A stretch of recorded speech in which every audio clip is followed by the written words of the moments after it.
Bismillahirrahmanirrahim. Hikmah ke-168.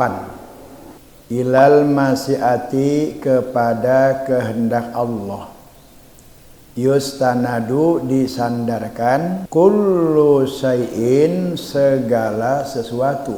Wala, dan tidaklah. Tustanaduhya, disandarkan kehendak Allah itu. Ila syai'in, kepada sesuatu.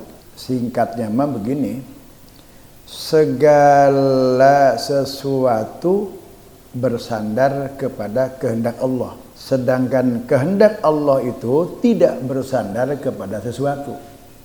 Segala sesuatu, baik benda maupun yang terjadi, itu bersandar kepada kehendak Allah. Artinya, kalau Allah enggak menghendaki, tidak akan ada. Kalau Allah enggak menghendaki, tidak akan terjadi. Dan kehendak Allah itu tidak bersandar kepada sesuatu, baik itu permintaan, tuntutan, dan keadaan. Artinya, Allah itu punya kehendak itu enggak bisa dipengaruhi oleh permintaan kita. Kita butuh, lalu kita berdoa. Kehendak Allah untuk memberi dan tidak memberi itu tidak bisa dipengaruhi oleh permintaan, tuntutan, kebutuhan kita. Bukan berarti kalau kita berdoa lalu apa yang kita minta dalam doa itu Allah beri. Itu enggak ada hubungan. Diberinya kita, kemudian apa yang Allah beri itu seperti apa yang kita minta dalam doa, itu bukan sebab doa kita. Kalau Allah memberi kena sebab kita, berarti Allah itu kehendaknya enggak mutlak. Kehendak Allah itu bergantung kepada sebab. Kehendak Allah itu bergantung kepada permintaan dan tuntutan. Artinya kalau Allah enggak diminta, enggak diberi. Kalau orang itu minta, diberi. Semuanya itu sudah Allah tentukan. Artinya, masya Allah kana, wa ma lam yasa lam yakun. Apa yang Allah kehendaki pasti terjadi, dan apa yang Allah tidak kehendaki tidak akan terjadi. Jadi kehendak Allah itu mutlak. Artinya kehendak Allah mutlak itu, Allah punya kehendak dengan sendirinya. Dan Allah punya kehendak nafidah, kehendak yang lulus. Kehendak yang lulus itu kehendak Allah tidak bisa dipengaruhi oleh permintaan, tuntutan, dan kebutuhan manusia. Dan kehendak Allah pun juga tidak bergantung kepada amal kebaikan. Dan kehendak Allah itu pun juga tidak perlu bantuan terhadap permintaan dan tuntutan. Kenapa? Li'anna lahul iradatul mutlak wal iradatun nafidah, karena iradah Allah itu mutlak. Artinya mutlak itu ada dengan sendirinya dan tidak dipengaruhi oleh apapun. Sehingga kalau kita berdoa itu tidak ada pengaruh dengan Allah memberi kepada kita. Allah mau kita minta atau tidak, Allah sudah menetapkan di masa azali untuk memberi. Lalu apa kalau begitu kita berdoa? Kita berdoa itu karena Allah nyuruh, udah segitu doang. Jangan diyakini kita berdoa lalu banyak apa yang kita kabul.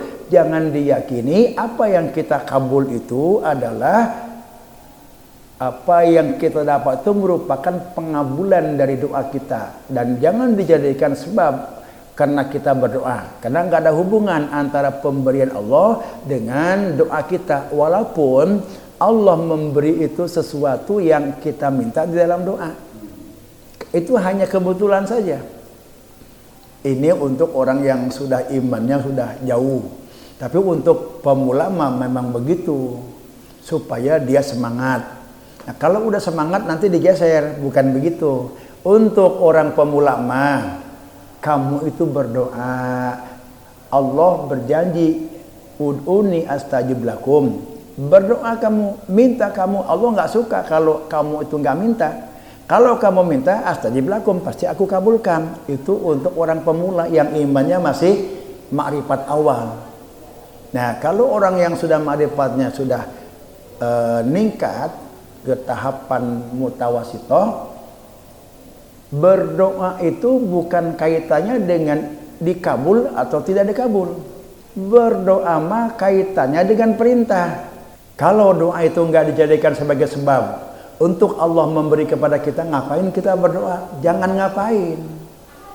Bukan berarti enggak ada nilai, enggak ada gunanya kita berdoa itu. Gunanya berdoa itu adalah pahala. Nah, kita berdoa itu adalah untuk menghiasi badan kita dengan ibadah-ibadah zahir. Yang kedua, kehendak Allah itu nafidah atau lulus. Artinya kehendak Allah yang lulus itu kehendak Allah tidak bisa dipengaruhi oleh doa, permintaan, tuntutan, kebutuhan. Tidak bisa dipengaruhi oleh itu. Jadi Allah punya iradah mutlak dan Allah punya iradah nafidah. Iradah mutlak itu kehendak yang berdiri sendiri, timbul di dalam dirinya sendiri, dan kehendak yang nafidah itu kehendak yang tidak terpengaruh oleh apapun, sehingga pamasa Allahu, apa yang Allah kehendaki karena pasti terjadi, wa ma lam yasa lam yakun, apa yang tidak Allah kehendaki tidak akan terjadi.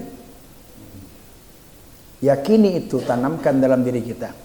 Apa yang Allah kehendaki pasti terjadi, dan apa yang Allah tidak kehendaki tidak akan terjadi. Ada orang bermaksud sesuatu kepada kita. Kalau Allah nggak menghendaki, apa yang dia maksud kenakan kepada kita nggak akan terjadi. Tadi kan di awal itu pada Qatrul Gais ada malaikat hafadzah. Setiap orang ini punya malaikat hafadzah, di depan 20, di belakang 20. Yang tugasnya malaikat hafadzah itu melindungi, menjaga orang itu. Baik itu menjaga bala bencana, menjaga rezeki dan lainnya. Andai kata malaikat yang lain itu salah, yang seharusnya kepada si A, ini disampaikan kepada si B oleh malaikat hafadzah. Masing-masing kita ini ada. Saya, di depan saya ada 20, di belakang saya 20, di depan ibu ada 20 yang namanya malaikat hafadzah, di belakang ibu pun juga ada 20 malaikat hafadzah. Yang 20 itu menjaga kita.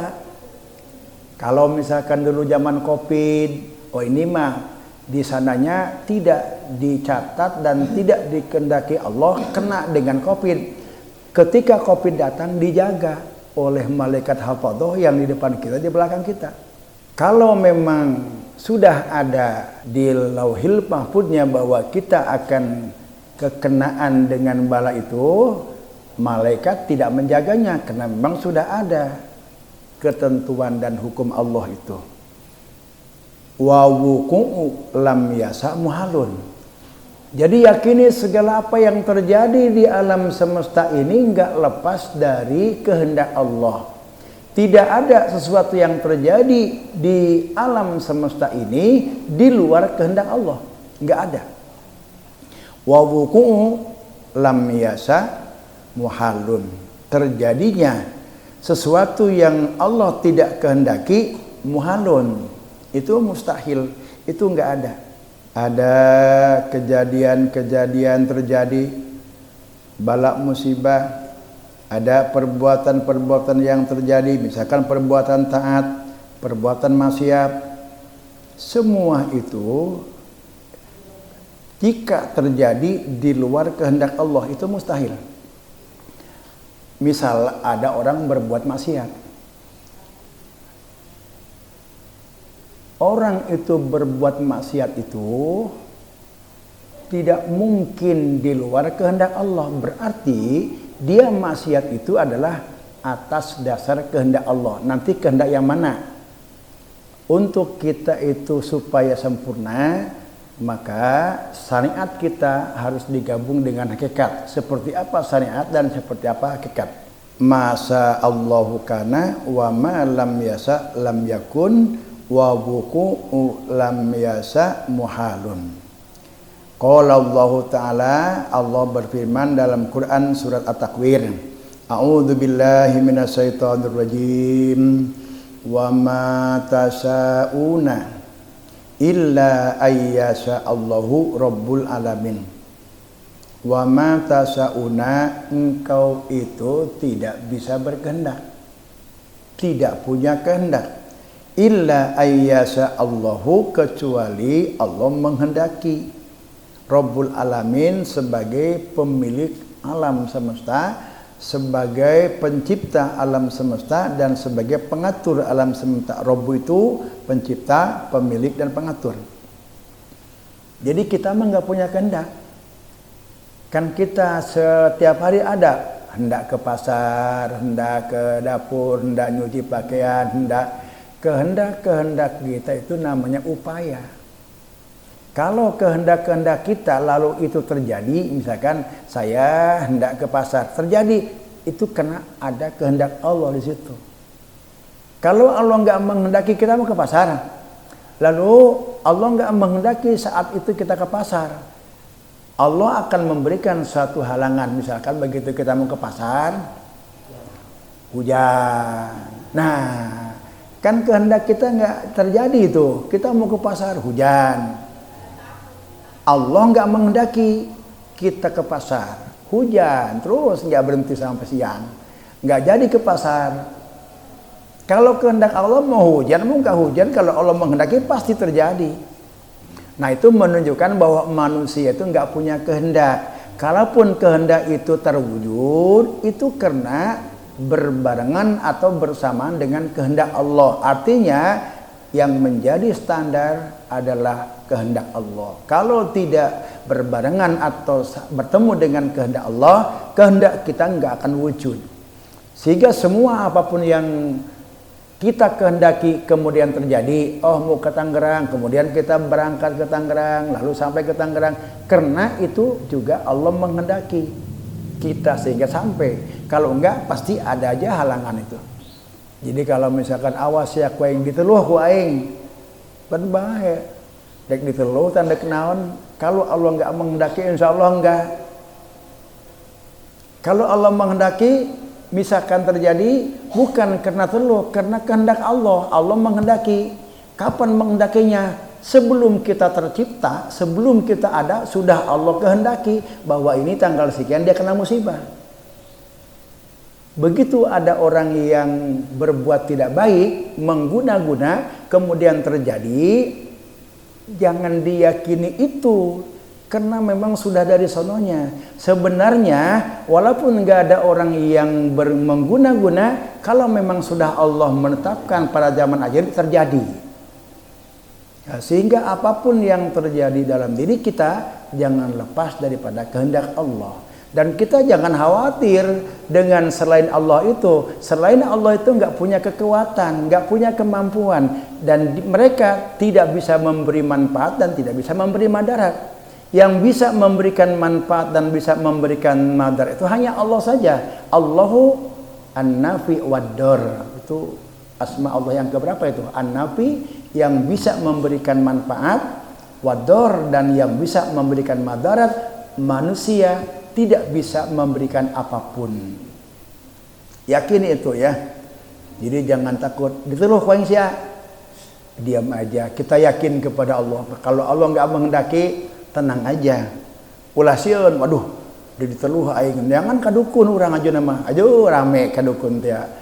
Kemudian Allah berfirman dalam Quran surat Al-Hajj surat ke-22 ayat 14. Innallaha yaf'alu ma yurid. Sesungguhnya Allah itu yaf'alu ma yurid, berbuat sesuatu yang Dia kehendaki. Lalu Quran surat Ar-Ra'd surat ke-13 ayat 41. Wallahu yahkumu la mu'aqqiba li hukmihi fahuwa sari'ul hisab. Allah itu menetapkan hukum menurut kehendaknya sendiri. Mau memberi orang ini mau tidak memberi orang ini, mau menjadikan kaya orang ini, mau menjadikan susah orang ini, itu adalah ketentuan-ketentuan Allah di masa ajali. Sebelum kita ada sudah Allah tentukan, dan apa yang Allah tentukan itu menurut kehendaknya sendiri. La mu'aqiba li hukmihi, tidak ada apapun yang bisa menolak li hukmihi, atas keputusan Allah. Kalau Allah sudah menetapkan A, nggak ada apapun yang bisa menolak keputusan Allah itu. Wa huwa sari'ul hisab, Allah itu yang maha cepat menghisabnya. Wallahu yahkumu, kata Allah, musibah ini terjadi di Sukabumi, tapi di Tangerang nggak terjadi. Hujan turun di Tangerang kota, kemudian di Sepatan nggak turun. Itu ketentuan Allah. Orang ini beriman, orang ini tidak beriman. Itu ketentuan Allah itu.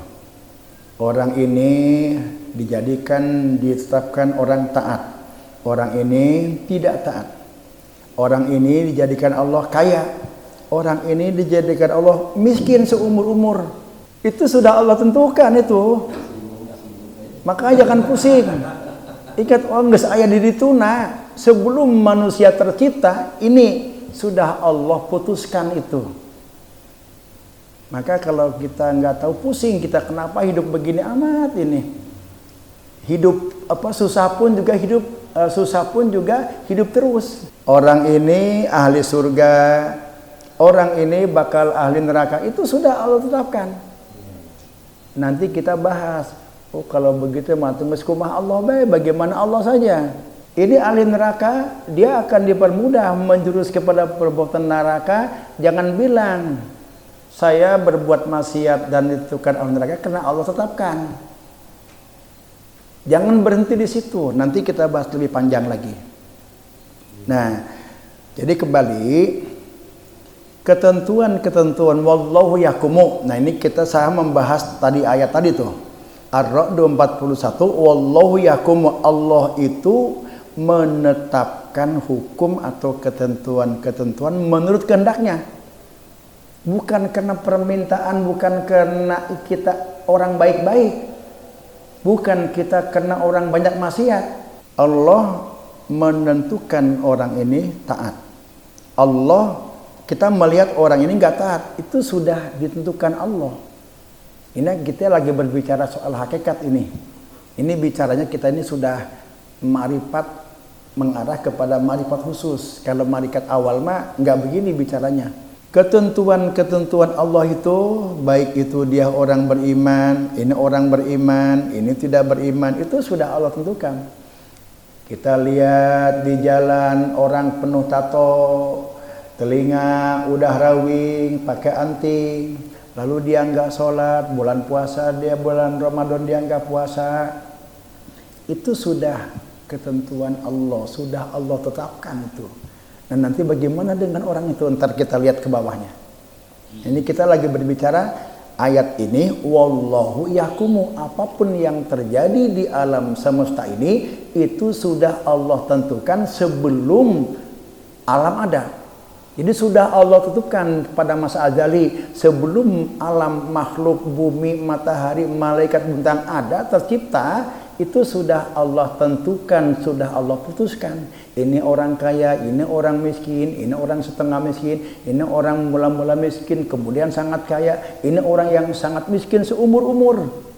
Ini orang kaya seumur-umur, usahanya nggak capek tapi kaya. Ini mau upaya tiap hari capek, tapi itu sugih-sugih.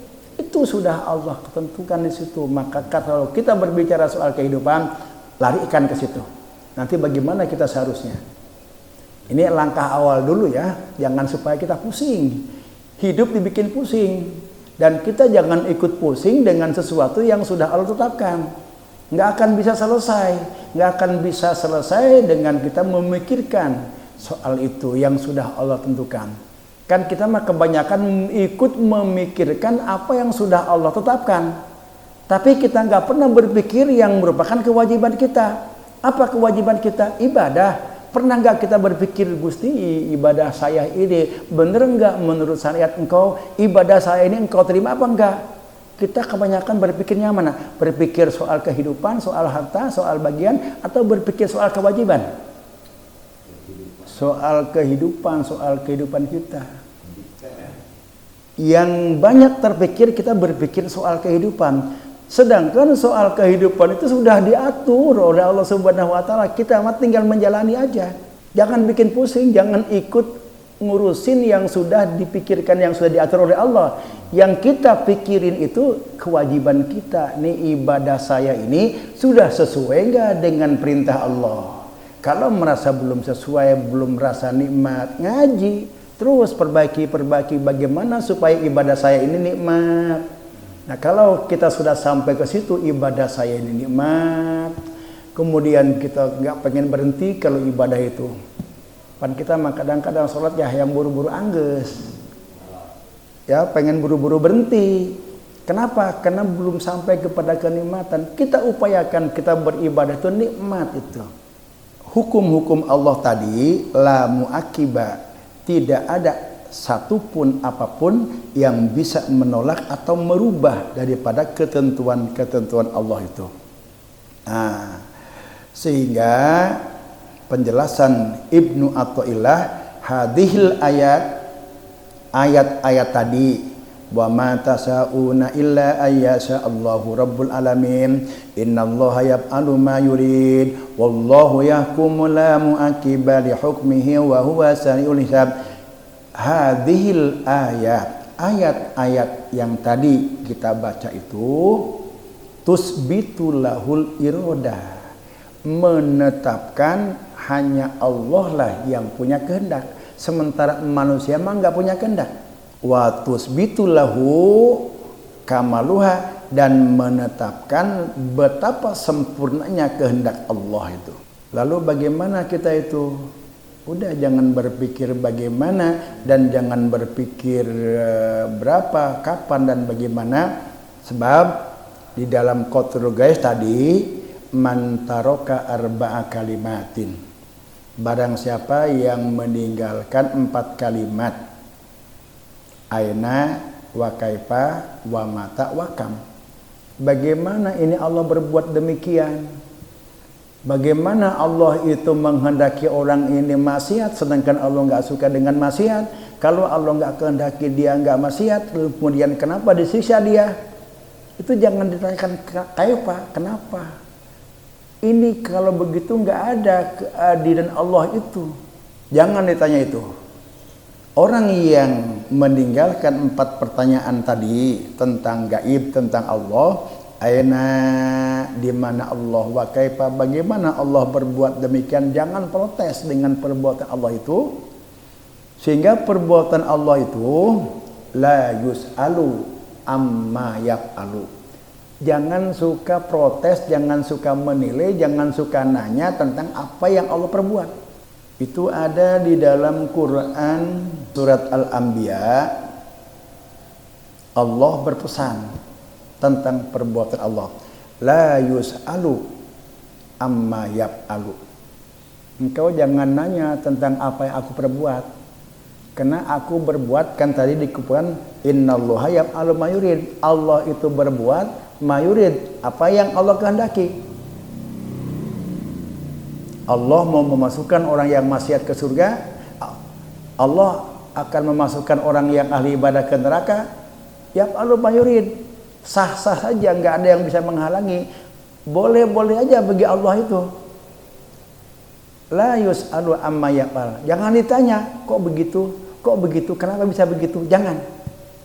Allah berpesan, la yus'alu amma yaf'al, wahum yus'alun. Tapi kamu nanti yang akan ditanya oleh Allah Subhanahu wa taala. Kamu jangan protes, jangan nanya tentang apa yang dilakukan Allah, tapi Allah akan bertanya apa yang kamu lakukan. La yus'alu amma yaf'alu wa hum yus'alun.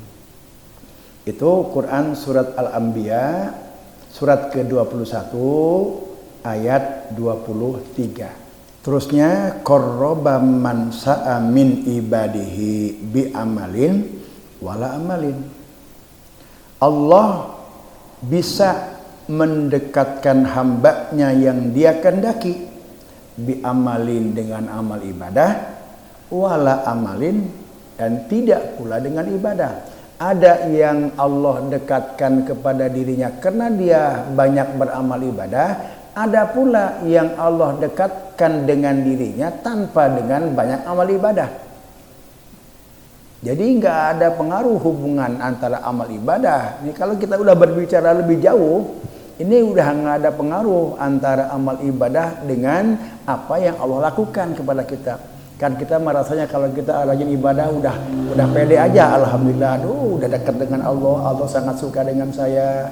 Kan biasanya begitu kita mah. Nah, ini kalau sudah tingkat tinggi imannya itu jangan ke situ. Qarraba man sa'a min ibadihi bi amalin wala amalin. Allah bisa mendekatkan hambanya bi amalin wala amalin, bisa dengan amal ibadah atau bisa dengan tanpa dia beramal ibadah.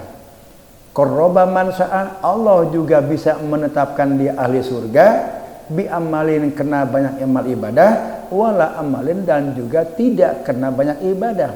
Allah juga bisa menetapkan qarraba, Allah menetapkan di ahli neraka bi amalin, bisa kena perbuatan maksiatnya wala amalin dan juga tidak kena perbuatan maksiatnya. Wa ba'ada man sa'a minhum bi amalin wala amalin, dan Allah pun juga bisa menjauhkan hambanya yang dia kehendaki bi amalin karena dia banyak maksiat wala amalin dan dia bukan orang yang banyak maksiat, Allah jauhkan juga. Kalau Allah memasukkan ke surga karena dia banyak beramal ibadah dan tidak memasukkan ke surga karena dia tidak banyak beramal ibadah, berarti Allah itu tidak punya kehendak bebas. Allah hendak memasukkan orang ini ke surga karena terkait dengan ibadah. Allah tidak memasukkan orang ini ke surga karena ini nggak berbeda, berarti kehendak Allah itu nggak bebas. Sedangkan Allah akan bebas mau bagaimanapun. Setelah itu Allah berpesan, jangan nanya apa yang aku lakukan. Ada hikmah di balik itu yang kita belum tahu. Kalau kata Habib mah itu nggak apa-apa, kita mah tinggal di neraka juga, itu apinya sama Allah nggak ada apa, nggak panas, adem kita mah. Yang penting kita dalam ridho Allah. Kalau kita ada dalam ridho Allah tapi di neraka itu nggak akan panas. Kita ada di surga tapi Allah murka dengan kita. Kayak beginilah, kita bertamu ke rumah orang yang luar biasa, gedong, kursinya pun juga luar biasa. Tapi yang punya rumahnya benci, murka sama kita. Ditanya enggak kita, ada makanan di meja disuruh makan enggak, malah dianya melotot.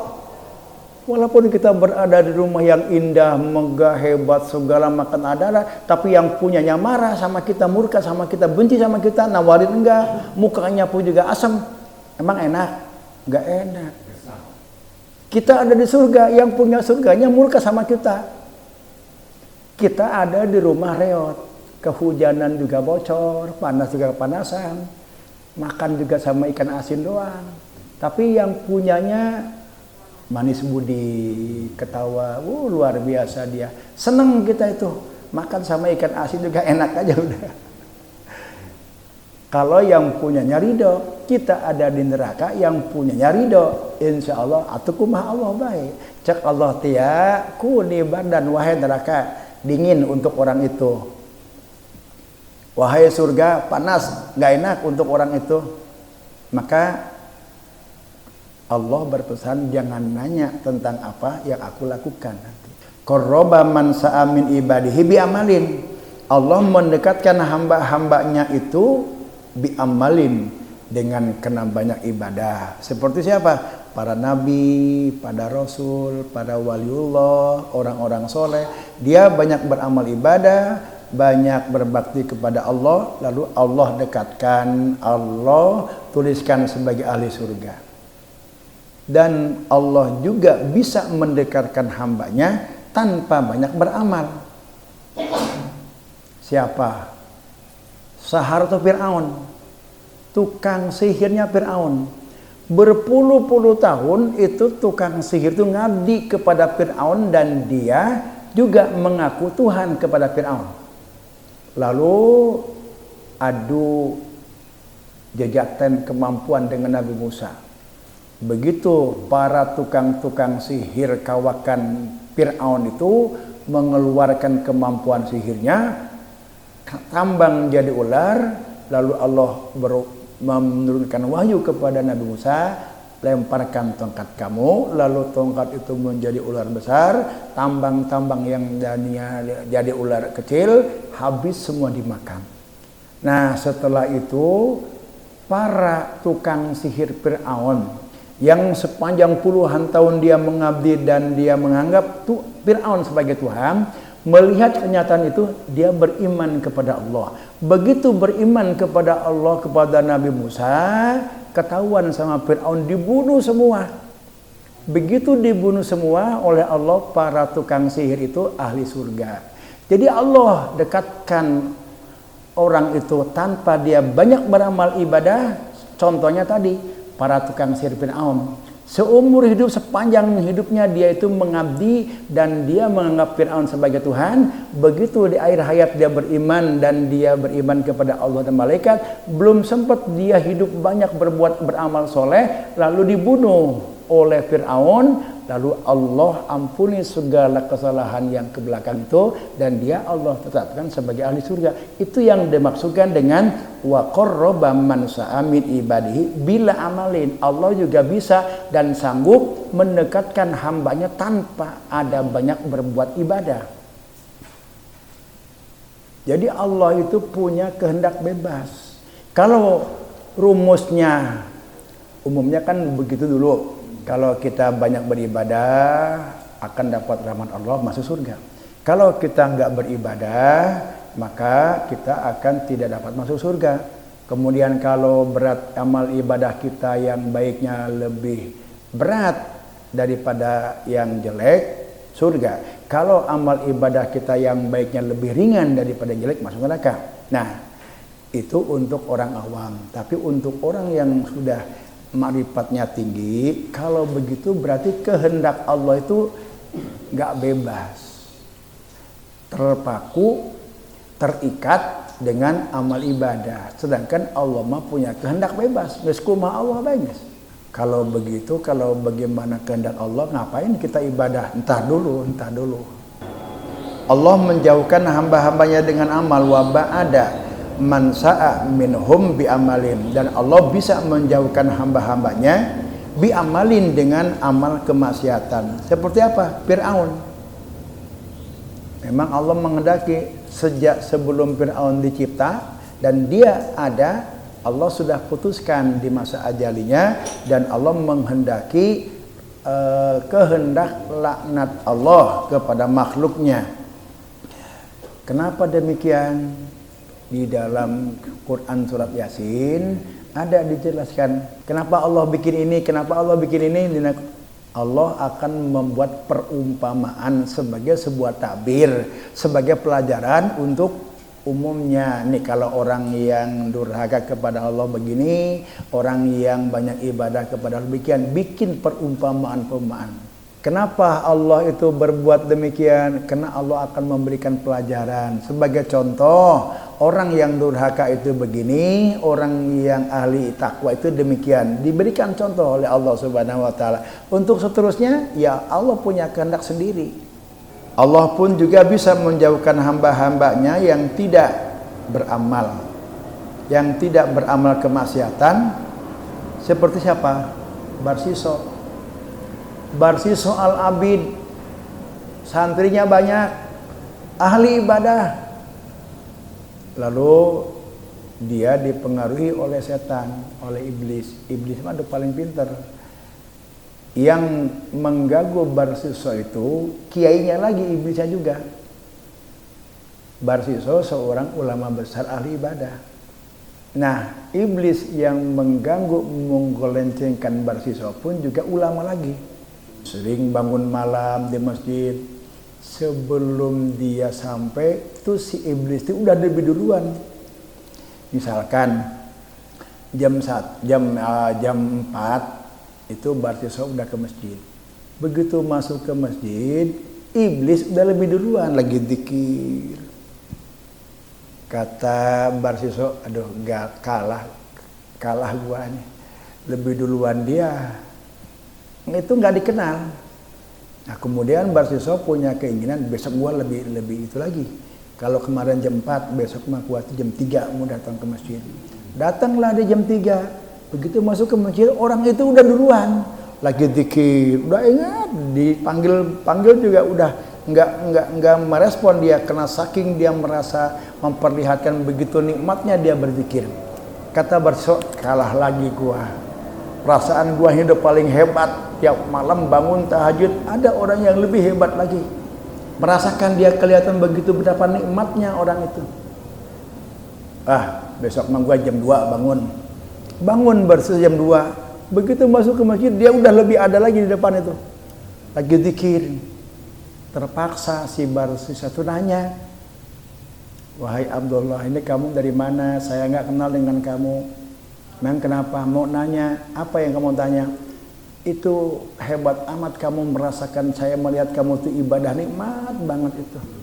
Kenapa bisa begitu? Atau mau caranya supaya bisa nikmat ibadah seperti saya?" "Gampang," kata si iblis itu. "Bagaimana gampangnya? Kamu maksiat dulu sebanyak-banyaknya. Kalau kamu sudah tamat 30 juz maksiat, 30 juz tamat kamu maksiat, artinya apapun bentuk maksiat udah dia lakukan, tamat 30 juz eta maksiat eta. Kalau kamu sudah tamat maksiat, baru kamu tobat. Di situ kamu merasakan nikmatnya. Nah, kamu kenapa ibadah itu nggak nikmat? Karena kamu tiap hari makan ayam, makan daging seumur-umur.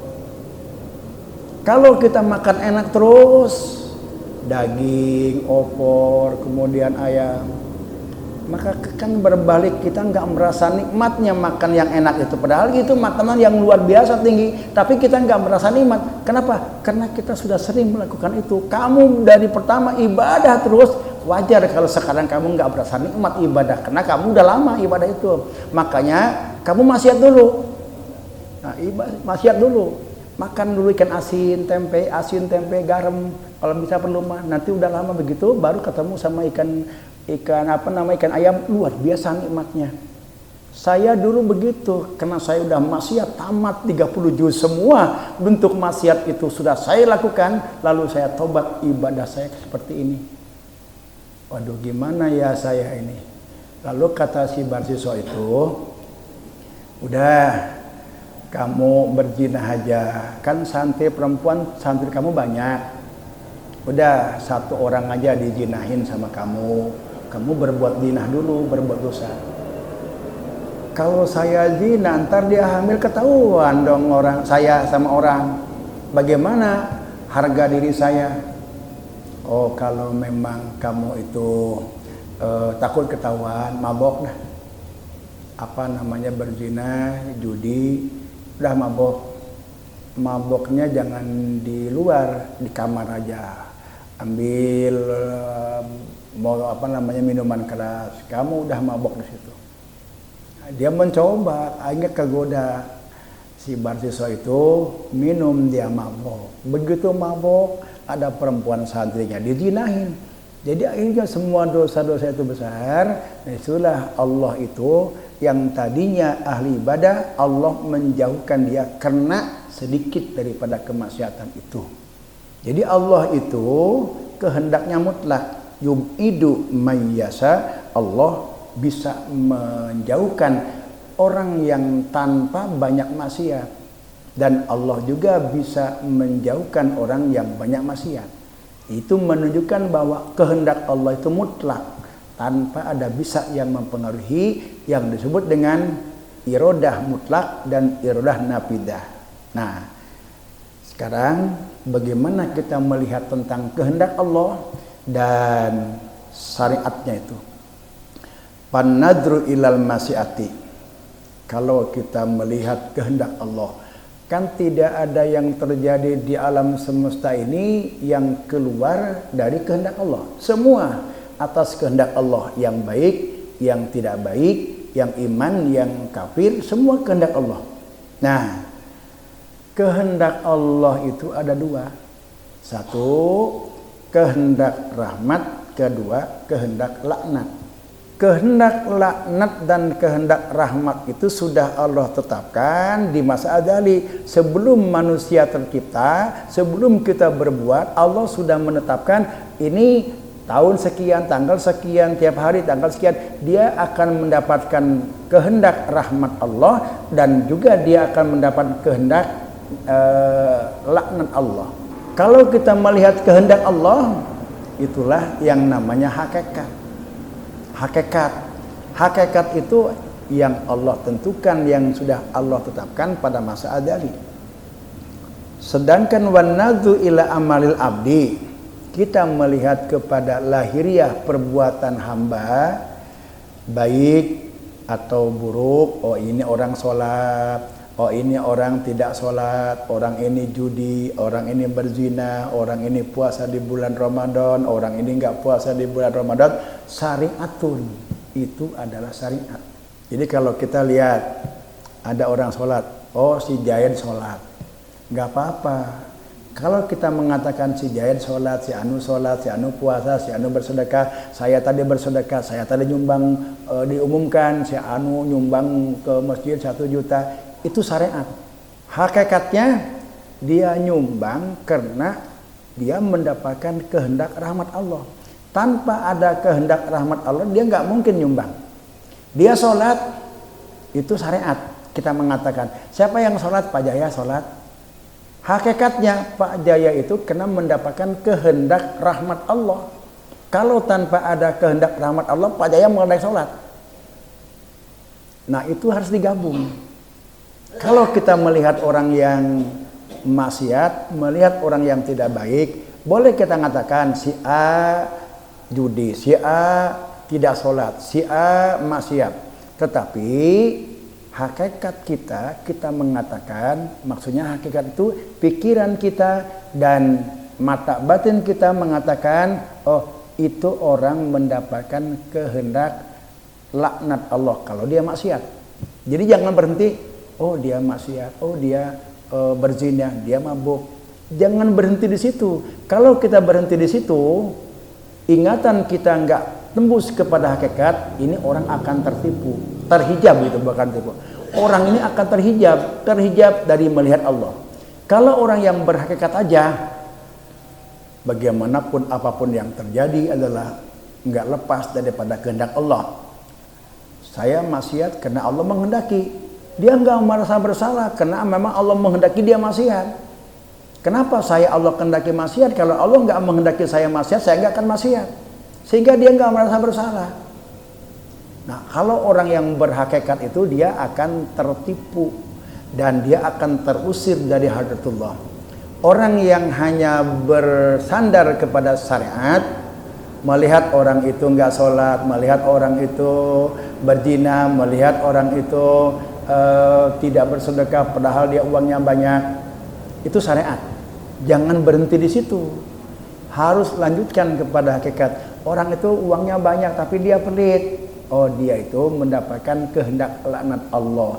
Dia pelit karena dia mendapatkan kehendak laknat dari Allah. Itu namanya bersyariat dan berhakikat.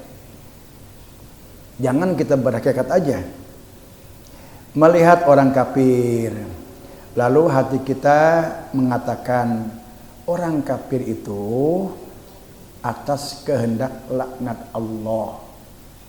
Kita melihat orang maksiat, lalu hati kita mengatakan orang yang maksiat itu karena kehendak laknat dari Allah.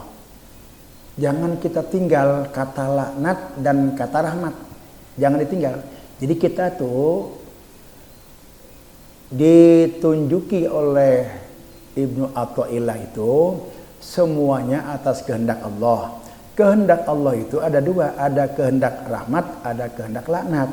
Jadi ketika kita lihat orang itu maksiat, hati kita itu mengatakan, oh dia itu mendapatkan kehendak laknat Allah.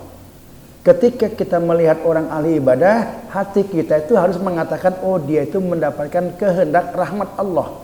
Nah kalau kita udah begitu, berarti kita sudah berhakikat. Wan nadru ila amalil abdi, kalau kita melihat kepada amal zahir hamba, minal khairi awisari, perbuatan jelek, perbuatan tidak baik, syariatun itu adalah syariat.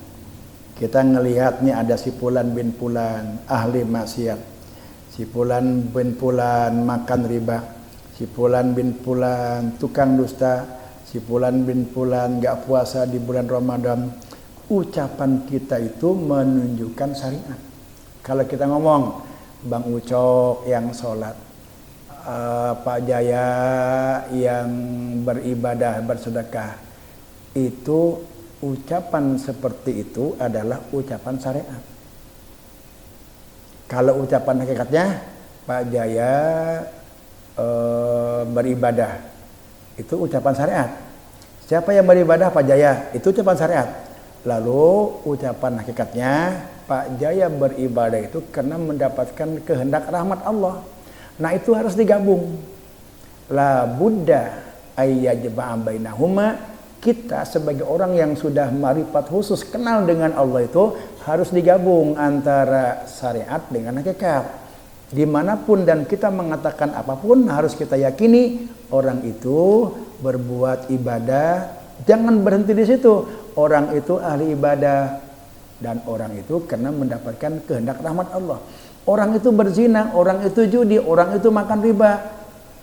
Itu syariat. Nah kemudian lanjutkan dengan hakikat, orang itu berbuat zina, berbuat makan riba, padahal dia tahu oh orang itu mendapatkan kehendak laknat Allah. Antara syariat dengan hakikat itu harus digabung. Kenapa mesti digabung? Kayas lama anil iktiror wal ittiror, supaya kita itu selamat dari ketertipuan. Tertipu dan diusir dari hadratullah, wal ihtijabu an hadratillah, dan terhalang dari hadratullah. Kalau kita hanya kalau kita tidak menggabungkan antara syariat dengan hakikat, kan sementaranya kita baru mengatakan oh dia tukang maksiat, oh dia nggak sholat, oh dia nggak puasa di Ramadan. Cuma sampai di situ kita mengatakan. Nah seharusnya jangan berhenti di situ. Ketika kita melihat orang maksiat, bilang dalam hati kata, oh dia mendapatkan kehendak laknat Allah. Ada orang yang rajin ibadah, rajin berjamaah, kita mengatakan hati kita, oh dia mendapatkan kehendak rahmat Allah. Begitu menurut Ibnu Athaillah dalam hikam yang sini mestinya demikian. Antara syariat dengan hakikat dikawin. Supaya apa? Supaya kita nggak tertipu dengan Allah. Bagaimana tertipunya? Dia bangga, dia merasa dikehendaki Allah untuk beribadah sehingga dia merasa dekat dengan Allah, sehingga dia merasa istimewa, punya kedudukan istimewa di sisi Allah. Padahal nggak usah demikian, walaupun Allah menghendaki kita baik. Wa man nadharu ila syariati faqat, orang yang melihat lahiriahnya saja, faqad hajaba an hadratillah, maka dia sesungguhnya telah terhijab dari hadratullah. Lihat orang maksiat, orang nggak puasa, kita nggak melihat hakikat, kita akan benci dengan dia. Kita akan terhijab melihat Allah Subhanahu wa taala. Nah, al haqiqatu muayyanatun was syari'atu mubayyinatun. Hakikat itu adalah ketentuan Allah. Ini hakikat laknat, ini hakikat rahmat, itu ketentuan Allah yang sudah Allah tetapkan pada masa azali sebelum makhluk tercipta dan sebelum makhluk itu berbuat. Allah sudah menetapkan kehendak rahmat dan kehendak ajali, kehendak laknat kepada orang, kepada manusia. Ini akan diberikan, ini akan diberikan. Sudah Allah tetapkan itu, sudah Allah putuskan. Namun karena kita nggak tahu kehendak rahmat Allah bentuknya apa, kehendak laknat Allah kepada saya bentuknya apa, maka kata Rasul, i'malu, jangan nggak beramal, beramal untuk mengetahui oh bentuk rahmat yang Allah berikan kepada saya, rajin ibadah. Bentuk laknat yang Allah berikan kepada saya, malas ibadah saya itu, malas puasa. Maka was-syari'atu mubayyinatun, mesti digabung antara hakikat dengan syariat itu supaya kita tahu apa yang sudah Allah tetapkan pada masa azali. Bentuknya, oh ini bentuknya. Setelah kita melihat kenyataan, itu bentuk dari kenyataan rahmat Allah atau ni'alan Allah itu adalah syariat. Jadi mesti digabung. Qala Rasulullah sallallahu alaihi wasallam, man nafasa manfusatin. Tidak ada seorang manusia pun illa waqad kutiba makanuhu pinnar wal jannah, itu kecuali sudah Allah tetapkan tempatnya di neraka atau di surga nanti. Sebelum manusia dicipta, sebelum manusia berbuat, Allah sudah menetapkan tempat dia kembali di neraka atau surga. Wa illa qad kutibat saqiqatan aw sa'idatan, juga Allah sudah tetapkan dia ahli surga, ahli neraka, ahli bahagia atau ahli sengsara. Faqala rajulun minal qaum, ada sahabat nanya, "Fala namkusu ala kitabina wa tarkal amal." Kalau begitu ngapain kita beramal ibadah kalau sudah Allah tentukan? Atau bagaimana Allah saja? Kalau memang enggak ada pengaruh apa ibadah yang kita lakukan. Kata sahabat nanya, "Fala namkusu ala kitabina wa tarkal amal." Kalau gitu udahlah, gak usah beramal. Ngapain kita beramal pun kalau Allah menghendaki neraka, kita beramal ibadah tetap ke neraka. Paman kana min ahli sa'adati la yakunanna ila sa'adatin wa man kana min ahli sakawati la yakunanna minas sakawati. Maksudnya gini, kan ketetapan rahmat Allah itu sudah Allah tetapkan sebelum kita ada. Gak ada yang tahu tentang ketetapan rahmat dan ketetapan laknat Allah yang diberikan kepada seseorang, dan Allah tidak akan memberitahu karena kita itu nggak tahu bentuknya rahmat Allah dan laknat Allah yang akan sudah Allah tetapkan kepada kita. Maka kata Rasulullah, i'malu, beramal ibadahlah kamu, fakullun muyassarun lima khuliqalah. Maka amal ibadah kamu itu akan Allah mudahkan sesuai dengan ketentuan Allah dalam rahmat itu. Walaupun demikian, kata Rasulullah, i'malu, jangan enggak beramal. Nanti bagaimana, itu adalah Allah punya kehendak bagaimanapun, dan kita enggak perlu nanya lebih jauh aina wa kaifa wa kam wa mata, enggak usah.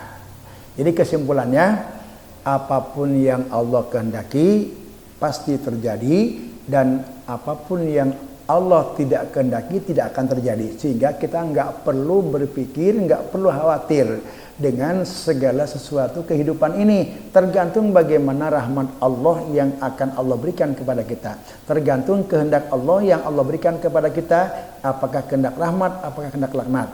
Nah kemudian kita, walaupun itu sudah Allah tetapkan, kata Rasulullah, jangan berhenti untuk beramal kebaikan, tapi tetaplah kita beramal kebaikan. Nah itulah nanti yang akan menentukan juga ketetapan Allah di dalam memberikan kehendaknya, apakah rahmat, apakah laknat.